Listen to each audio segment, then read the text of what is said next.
Coucou tout le monde, je vous reviens pour une petite revue sur des contours des yeux puisque je vous en avais parlé dans un tag ou je ne sais plus quoi. Ah non, quand je vous avais montré les produits de la Jolie Box, enfin je sais plus, et je vous avais dit que j'avais pas mal de contours des yeux. Vous avez été quelques-unes à me demander de faire une revue sur ces contours des yeux que j'ai testés, donc je vais vous en parler. Alors il y en a un que j'ai plus du tout, mais c'est le tout premier contour des yeux que j'ai testé parce qu'il y a 2 ans et quelques, je me suis rendu compte qu'en fait j'avais plein de rides sous les yeux. Et je pense que c'était vraiment pas lié à l'âge, on voyait bien que c'était des rides de déshydratation, c'était carnageux quoi, honnêtement c'était trop laid. J'avais plein de rides marquées, c'était affreux. Donc j'étais vraiment très desséchée, j'hydratais jamais mon contour de l'œil, donc voilà. Et je suis allée sur Beauté Test, et le numéro 1 des contours des yeux c'était le Topialis Palpebral qui venait de je ne sais quel laboratoire, je me rappelle plus. Un truc qui coûtait 12 € pour 15 ml, un truc comme ça, en parapharmacie. J'ai testé, j'ai détesté. Nouvelle formule, j'ai testé, j'ai détesté. Non, franchement, pourri. Il m'a absolument rien fait, donc je ne sais absolument pas pourquoi est-ce que les gens ont fait un flanc sur Beauté Test. Peut-être que ça marche très bien sur d'autres, mais en tout cas sur moi ça ne m'a absolument rien fait du tout. J'étais pas plus hydratée, j'avais rien de mieux. Donc, witch. J'ai laissé tomber, et puis je suis passée, il me semble avoir testé un contour des yeux à veine, que j'ai pas aimé non plus, parce que Avène, je suis très allergique aux produits Avène. J'en ai essayé pas mal, une crème de jour, j'ai essayé autre chose de chez Avène, et à chaque fois je fais des réactions allergiques, je sais absolument pas pourquoi, et ma mère c'est la même chose. Donc voilà, donc du coup j'ai pas pu me servir du contour des yeux Avène vu que je faisais de l'allergie, ça me brûlait les yeux. Par contre, celui vers lequel je me tourne très régulièrement, je crois que c'est la 3e fois que je le rachète, c'est le Hydraphase de La Roche-Posay, qui est un réhydratant intensif anti-poche, donc il fait pas anti-âge ni rien du tout, mais je le trouve vraiment très bien en soin de jour. Voilà, on va dire le matin vous mettez ça, c'est bien. Par contre c'est un petit peu long à sécher parce que c'est une texture assez liquide et c'est une texture un peu gel, on va dire, assez fluide. Vous voyez là, c'est transparent, hop, et quand vous étalez, voilà, donc ça a tendance à... Non, ça colle pas trop, mais c'est assez long à sécher, donc faut vous y prendre à plusieurs fois avant de pouvoir étaler après votre anti-cerne ou je ne sais quoi, faut laisser sécher un moment, donc c'est pas toujours très agréable, mais bon, il est très efficace, il hydrate bien, juste ce qu'il faut. Anti-poche, je suis assez d'accord, moi j'ai pas trop de poche avec ce truc, donc je l'aime bien. Pour les prix, je peux pas vous dire exactement parce que dans chaque parapharmacie c'est jamais le même prix, donc voilà, je ne sais pas. Ensuite, j'ai testé un de mes chouchous, totalement par hasard, je l'ai testé. Je me suis dit que j'avais aucun produit de chez Nuxe et j'avais envie de tester donc le contour des yeux prodigieux. C'est un soin hydratant, défatigant, anti-âge, anti-poche et qui coûte dans les 15 €, il me semble 14-15 €, quelque chose comme ça. Alors celui-ci je l'ai fini pour vous dire à quel point je l'aime. Enfin, j'ai réussi à vous en faire sortir un petit chouïa. Donc c'est une crème ici, plus qu'un gel.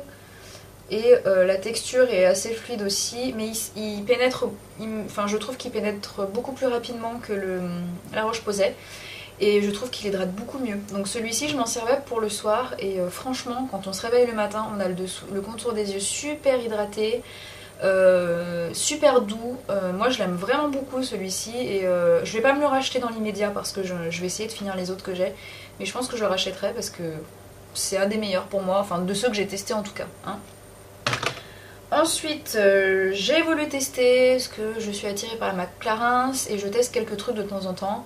Donc j'ai la gelée démaquillante que j'aime bien, mais que j'utilise pas très souvent, sauf quand je veux que ça évite le démaquillage.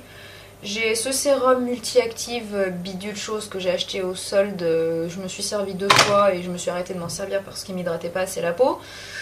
Et là, j'ai voulu tester le gel contour des yeux anti-poche anti-cerne de chez Clarins. Alors, dans celui-ci, vous avez 20 ml, alors que dans les autres, vous en avez 15. Il est quand même assez cher, de mémoire. Je sais plus combien il coûte, mais il est cher, quand même. Vous le trouvez chez Sephora, sur Fil Unique, enfin sur plein de sites, je pense.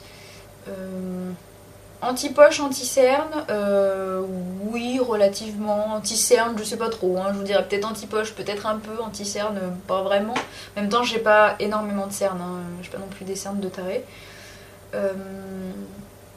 Donc ils disent de l'appliquer de préférence le matin. Effectivement, je ne l'ai pas appliqué le soir, je le mettais toujours le matin. Dedans, il y a de la caféine, si ma mémoire est bonne. Enfin, il y a des trucs assez stimulants pour le contour de l'œil. Ça vous fait un effet très très frais quand vous l'appliquez. Je vais essayer de vous montrer la texture. C'est pareil, c'est un espèce de gel. Hein. De toute façon, c'est écrit gel contour des yeux, donc oui, c'est un gel. Celui-là, il est un peu bleu. Voilà, il est là. Et pareil, c'est quand même assez long à sécher. Hein. Un peu, toujours moins que la Roche-Posay, mais quand même un peu long à sécher. Il sent bof, il sent pas terrible. Enfin, rien d'extraordinaire, quoi. Et par contre, il est assez hydratant. Bien tonifiant pour le dessous de l'œil. Je pense que c'est la caféine qui fait cet effet, c'est bien tonifiant. Ça vous réveille bien le regard. Par contre, moi, j'ai dû l'arrêter au bout de 4-5 jours. Parce que il m'hydratait pas suffisamment le contour des yeux. En fait, ça m'a fait des dards sous les yeux. Donc c'est peut-être pas utilisé en période de froid. Ou alors je fais une espèce de réaction allergique, ce qui est fort possible parce que ça m'était déjà arrivé à la caféine.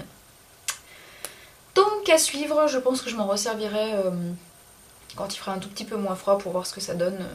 On va voir. Et enfin, celui que j'ai reçu dans la jolie box, le contour des yeux lissant de chez Velleda à la rose musquée. Donc vous avez 15 ml aussi, non si vous avez 10 ml pardon, dans celui-ci. Ouais, préserve la jeunesse de la peau. Alors, je ne le trouve absolument pas lissant. Je trouve qu'il pue la mort. Il schlingue, franchement il pue. Non mais je veux dire il pue, enfin il sent pas non plus, c'est pas une odeur dégueulasse hein, mais franchement ils sont pas très bons quoi. La texture est très, c'est pas très pratique à faire sortir avec ces espèces de tubes là enfin c'est hyper dur quoi, vous appuyez, vous en faites sortir 4 tonnes un peu, c'est un petit peu chiant mais bon c'est pas grave. Donc c'est sans parfum, et ben alors là sans parfum ça schlingue, donc si c'était sans parfum ça schlinguerait, ça sentirait rien quoi. Voilà, il est beaucoup plus épais que les autres, moins liquide. Il pénètre plus vite par contre. Ça c'est une chose qui est pas mal. En revanche c'est une merdasse pour l'étaler ce truc. C'est vraiment chiant à mourir quoi. À chaque fois je le pose sur le contour des yeux, mais je vous jure je mets 3 plombes à faire pénétrer la crème. Elle fait des pâtés la crème et tout, c'est trop chiant. Après il hydrate pas mal. Il hydrate pas mal, mais alors lissant et compagnie, tu peux te brosser Martine hein. Il est pas lissant du tout, il enlève rien aux poches, aux cernes ou à je sais pas quoi. Par contre il est hydratant, voilà. Donc en ce moment je m'en sers pour le soir. Voilà, je me suis dit que bah, je l'ai eu, alors tant qu'à faire je vais le finir. Il me fait pas de réaction allergique donc c'est plutôt pas mal. Mais il a rien de lissant, il est juste hydratant. Et par contre il est vraiment pénible à faire pénétrer quoi. Enfin, vous vous retrouvez avec des pâtés blancs sous les yeux, il faut tapoter et étirer pendant 3 plombes. Enfin normalement, oups, je me suis tellement énervée qu'il a volé derrière mon bureau, voyons. On n'est pas censé étirer, mais des moments je suis obligée d'étirer avec ce contour des yeux parce qu'il pénètre pas quand je tapote, alors ça m'énerve, alors au bout d'un moment j'étire, voilà. Enfin bref, voilà, donc mes chouchous en gros pour le moment c'est le Nuxe pour le soir, et le deuxième, valeur sûre, vous pouvez y aller, je pense que vous serez pas déçus, il hydrate, voilà, suffisamment, c'est le Hydraphase de la Roche-Posay. Et ben voilà, je pense que j'ai fini. Si vous avez des questions, vous n'hésitez pas à les poser en barre d'infos. Et sur ce, je vous fais plein de bisous et je vous dis à bientôt. Ciao!